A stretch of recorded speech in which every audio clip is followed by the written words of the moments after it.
Bob, Bob, ayo numpak dermolen sing ning TV iki. Asu ngageti wong turu wae. Jane ketara seru lho. Ya sik, tak umbah-umbah sepak.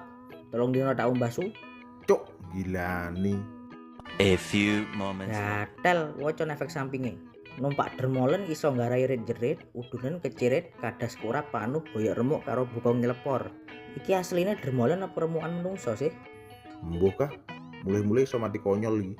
Rasa kesuwen, ayo budal. Sadurunge mlaku, tanda tangan isik surat wasiat omah karo kucingmu. Tanganku mbok taleni su.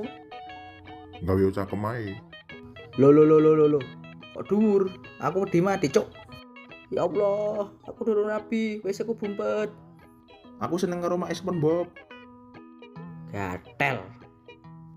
Waduh. Jebret. Awake dhewe wis nang akhirat, Cuk. Kok durung mati su? Mulya.